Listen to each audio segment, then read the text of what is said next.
مجاهد بالاخره د تښتېدلو سیاسیونو ارمان په اوبو لاهو کړ. وایي د نظر اختلاف هر حکومت کې وي، خو داسې نه ده چې جګړه به پرې وشي.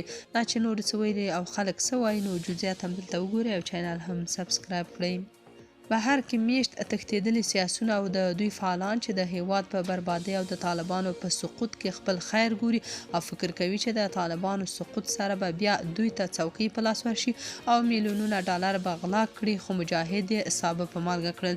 تازه خبر دا دی چې د طالبانو بیان د خپل منځي اختلافاتو زیاتېدو په تړاو BBC سره مرکه کې ویلي د دوی د مشرانو ترمنځ اختلافات شته، خو دا یوازې د نظر اختلاف دی او د جګړې تر سرحده نه دی. نوموړی وایي د عباس ستانکزي کورنۍ په دوبۍ کې اوسېږي، د هغه د نیولو خبره نشته، خو د استراحت لپاره تللی او ژر به بیرته وطن ته ستون شي.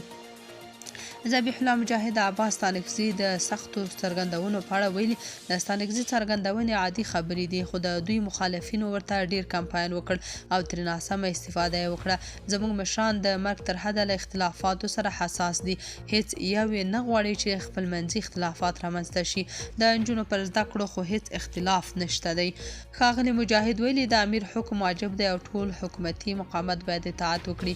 نوموړي ویل چې د علني نیوکې پر ځای ښه ده چې ټولې غوښتنې له مشر څخه مخامخ وشي. مجاهد زیاته کړه چې د نظر اختلافات هر حکومت کې وي، خو ټوله کې بیا لوړو مسایلو کې د امارت مشران په یو نظر دي. تر نوموړي وړاندې د طالبانو د بهرنیو چارو وزارت هم ویلي و چې عباس ستانکزی په وطن کې دی او بهر ته نه دی تللی، خو وروسته یې دغه خبره غلطه ثابته شوه او له دوبۍ څخه د ستانکزي یو انتقادي غږ خپور شو. هم افغانان بیا وایي دا سمه ده چې طالبانو سره په ځینو مسایلو کې اختلافات لري، خو دا په دې معنا نه ده چې خلک بیا د نظام سقوط او د پخواني غلو راتګ غواړي. تاسو په دې اړه څه نظر لرئ؟ کمنټ کې شریک او چینل هم سبسکرایب کړئ.